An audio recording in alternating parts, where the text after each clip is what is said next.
When Walter and I went to visit my husband's parents, my mother-in-law picked us up from the airport. But instead of letting us ride in her car, she said we had to walk home. It's a long journey, about 3 hours each way. Even though I'm strong, this made me really upset. I almost cried, but luckily someone helped me out. In the end, my mother-in-law felt sorry for treating me that way. My name is Jennifer. I'm 30 years old and married to Walter. We met in college through the mountain club, where we both love climbing mountains. Walter is younger than me and very good-looking. Sometimes I wonder why he chose me out of all the girls who like him. But he says he likes that I'm strong and don't complain, even when things are tough. Walter has a good job at a big company and makes a lot of money. We've been happy together since we got married, just like when we were students. But there's something that bothers me. Sometimes during dinner, Walter gets calls from his mom and goes to talk to her in another room. My mother-in-law calls Walter a lot, like every other day. She really loves her son, and Walter is always nice to her. Sometimes I think he's too close to his mom, like a mama's boy. But because she raised Walter well, I try to respect her too. But it feels like we don't really get along. I remember before we got married when we went to visit them.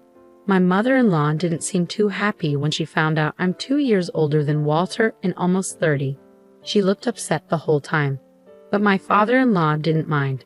He said love is what matters and that I seem like a good match for Walter, especially because he has a soft side. But my mother-in-law didn't like that either. Since she couldn't argue with my father-in-law, she started picking on me when he wasn't looking. She'd say things like, "Oops, sorry Jennifer, I think these snacks are bad. Let me get you something else," even though they were fine. It felt like she was trying to annoy me on purpose. I got really good at reading her expressions, like I was studying animals.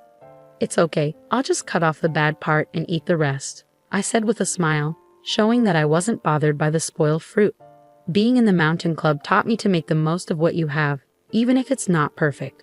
My father-in-law and Walter laughed and said, "That's typical Jennifer." My father-in-law jokingly told my mother-in-law not to serve me stuff like that, which kept the mood light. But I didn't realize I was being careless. "Sorry about that," I said, still laughing. But I caught my mother-in-law's disapproving look and the sound of her tongue clicking. There were other times too, like when she came back from Italy and got Walter a nice tie but gave me a cheap t-shirt with a fake logo. "Here, try on the tie, Jennifer, and put on the shirt too," she insisted. I could tell she was trying to bother me again. I don't think a tie goes with casual clothes. And I'm not feeling like trying on anything right now," I said with a forced smile, trying to keep things friendly. But inside, I was really annoyed. Afterwards, I only wore that t-shirt for things like gardening in the summer or as a joke with my friends in photos. I really couldn't stand looking at it.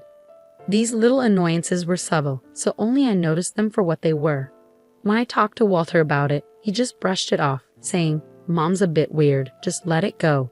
But over time, these mean little things wore me down.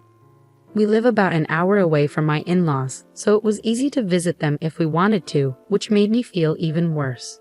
Then one day, Walter told me, "Jennifer, I'm sorry for the sudden news, but I've been transferred. It starts next month, so get ready." Walter's transfer came out of nowhere. He'd apologized, but secretly I was relieved. It meant we could put some distance between us and my in-laws. Plus, the new place was really close to my parents' house, so it felt like moving closer to home. "Okay, leave the planning to me. I'll ask my family for help too." I happily started getting ready for the move. Finally, I could escape my mother-in-law's mean behavior. I was nervous about our new life, but mostly I felt relieved to be getting away from her. Once we moved, I thought I could finally put some distance between us. But then, I got another call from my mother-in-law. "Hi Jennifer, why didn't you answer the phone? You're not avoiding my son to hang out with your parents, are you?" I wanted to sigh loudly, but I kept calm and said, "Sorry, I was busy at the store. Walter might feel tired in this new place, so I want to make sure he gets good meals." After that, my mother-in-law started calling every 2 days.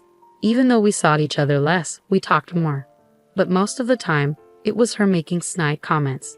She'd say things like, "My son is sensitive. I wonder if someone as tough as Jennifer can understand him.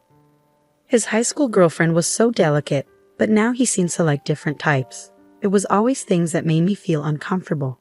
It seems like my mother-in-law doesn't have any other way to deal with her stress. I felt like I had become a punching bag labeled stress relief. What hurt the most were her mean comments about having children. Jennifer, you're already 30, right? Have you thought about kids? I wonder if you being older than my son will affect having a normal child. It was shocking to hear someone say that nowadays. But since it was something I was worried about, I couldn't help but cry after hanging up the phone. I wondered what my mother-in-law really thought of me. Did she think I wouldn't be hurt by what she said? After that, she kept calling frequently. But when I only gave safe answers to avoid conflict, maybe she got bored and stopped bullying me. I felt a huge relief. Then, on New Year's Day the next year, my husband and I went to my in-laws' house. They were picking us up from the airport. Hey Walter, Jennifer, it's been a while. My father-in-law waved and greeted us warmly. I was nervous about seeing my mother-in-law, but my father-in-law's friendliness made me feel better. Happy New Year, Mom and Dad. Happy New Year to both of you. Happy New Year, glad you're here. Happy New Year, Walter, good to see you. We exchanged New Year's greetings, but my mother-in-law didn't even look at me. Maybe she was upset about my distant response to her constant calls. Our relationship felt really awkward. I was trying to figure out how to handle the situation. You must be tired from the trip. How about we take a break at the airport cafe? My father-in-law suggested happily, seeming oblivious to the tension between my mother-in-law and me. Sounds good. Wasn't there a cafe on the second floor? Walter replied cheerfully, and we headed to a cafe inside the airport. Should I drive back? No, I'm still good to drive. While the men chatted, my mother-in-law and I sat in silence. Excuse me, I need to use the restroom, I said after ordering, getting up from my seat.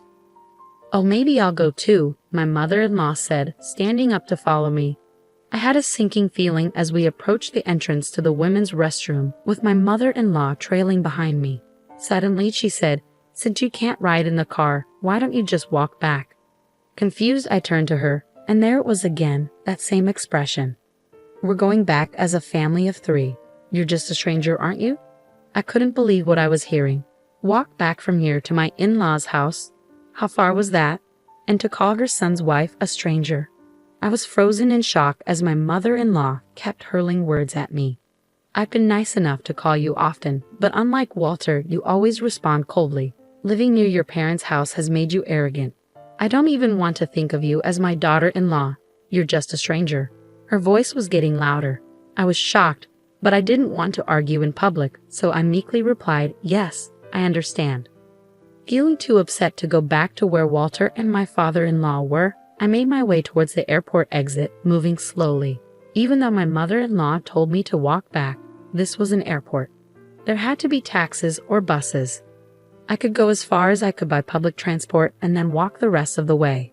But more than that, I was worried about how I would face my in-laws when I finally arrived. And how would I spend the next few days there? Those thoughts weighed heavily on my mind. For the moment, I searched on my phone for transportation options to my in-laws' house. There was a bus leaving in just 10 minutes, but it wouldn't take me all the way there. I'd have to walk from where the bus dropped me off. It seemed like it would take about 3 hours in total. 3 hours, I could manage that with my legs used to climbing mountains. It wasn't impossible. But there was a big difference between walking for fun and walking because I was being excluded from the car due to harassment. Tears started to well up in my eyes. Was it my fault? If I had been nicer on the phone, even after being treated so badly, would this have happened? Lost in my thoughts as I walked, I suddenly felt a tap on my shoulder from behind. Jennifer, why are you walking here? It was my father-in-law's voice. Did my wife say something to you at the restroom entrance? I was heading there too, and I saw you two talking. Then you started walking away, so I followed. Seeing the concern in my father-in-law's eyes, the tears I had been holding back spilled over and streamed down my cheeks. Jennifer, what happened? I made up my mind to tell them the truth. Actually, I recounted exactly what my mother-in-law had said, and my father-in-law's expression turned to one of anger, fiercer than I had ever seen. Oh dear, she said that to my son's wife. My father-in-law's reaction surprised me. Then he said something I never expected. I'll walk with you, Jennifer. With that, my father-in-law positioned himself in front of me and began walking. Father-in-law, don't worry. I used to enjoy mountain climbing, and I went on many climbs with Walter when he was little. A 3-hour walk one way is nothing. Indeed, my father-in-law's steps were steady, not what you'd expect from someone who's 62 years old. Come on, let's go. But we didn't tell Walter we were leaving. Is that okay? I finally remembered that in my shock at my mother-in-law's words, I had just left without saying anything to Walter. Walter will be fine. They'll probably convince him to wait. I'll let him know, my father-in-law assured me, taking out his phone to text my mother-in-law. He told her he was walking back with me and that the car keys were in his bag. While we waited for the bus, my father-in-law's phone rang. He answered, his voice tinged with controlled anger. It was my mother-in-law on the other end. I heard what you said to Jennifer. If you're going to say things like that, then I won't ride in the car either.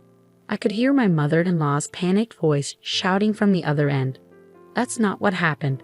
She wanted to walk for exercise. I was left dumbfounded by their exchange, more shocked than anything else. We'll discuss this when we get home, my father-in-law said before hanging up and putting his phone away. Shortly after, my phone started ringing. It was definitely my mother-in-law calling. Father-in-law and I exchanged looks. What could she possibly want now? To tell us to get back in the car? I definitely wasn't going to answer. I decided to ignore it as well. Father-in-law and I quietly boarded the bus and continued walking after getting off. This way is a shortcut. There's a bit of a slope here, but let's do our best. Father-in-law occasionally offered advice as we walked, making it feel like we were climbing a mountain together. However, I hadn't planned on walking so much today and was wearing regular boots. Father-in-law was in leather shoes. Our feet were surely going to hurt during this journey. I didn't speak much, but I did ask once, Father-in-law, are your feet okay? Won't walking for a long time in those shoes hurt? Father-in-law glanced at my feet and squinted. Looks like we're both in the same boat. I can't believe she'd make a woman walk such a long distance in those shoes. Father-in-law's stride remained steady. Both of us considered calling a taxi, but we didn't mention it, wanting to defy my mother-in-law. But Jennifer, you're strong. Walking such a long distance without complaining. That's probably what attracted Walter to you. Hearing that made me feel a bit better. We continued walking, stopping to buy drinks from vending machines and a grocery store to stay hydrated. After about 3 hours with the sun beginning to set, we finally reached my in-laws' house. Their car was parked out front. Mother-in-law and Walter must be home. We're back. Father-in-law opened the front door and Walter rushed over. Yeah, Jennifer, I was really worried. What happened? Why did you suddenly decide to walk back for exercise? Walter asked, concerned. Did you hear that from Mom? That's not it. Mom told Jennifer to walk back, Father-in-law explained, looking understandably tired as he sat down on a chair near the entrance. Mother-in-law, who had come out of the living room, looked pale and shocked. No, that's not what happened. It's not. There must have been a misunderstanding. What misunderstanding? I couldn't hold back any longer.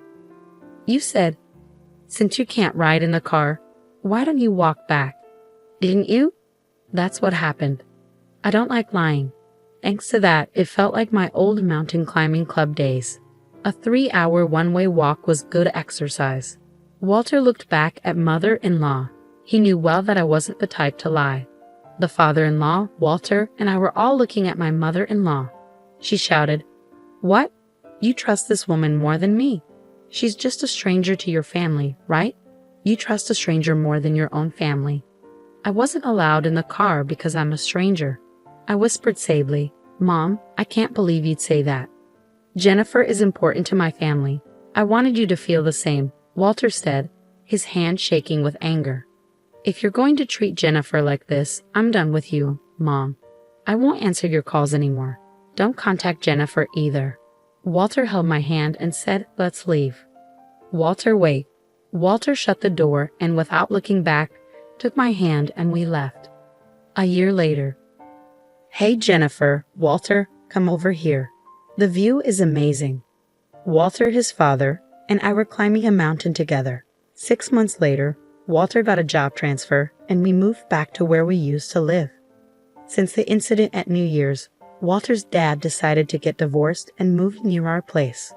Climbing mountains together on weekends became a regular thing for us. Should we have lunch here? We eagerly started preparing our meal at the top of the mountain. While we were busy, Walter's dad began to talk. Mom went on a spending spree after the divorce. Even though we divided our property properly, it seems she's already having money problems. Maybe she felt lonely. The divorce was tough, with lots of crying and shouting. It seems like it's best for both of us to keep some distance now. She needs to find her own way too. Otherwise, she might end up taking her stress out on those close to her. I listened quietly to their conversation. I'll focus on my own life so I won't end up hurting others because of my stress. As I looked out at the view from the mountain with my precious family, I made that promise in my heart.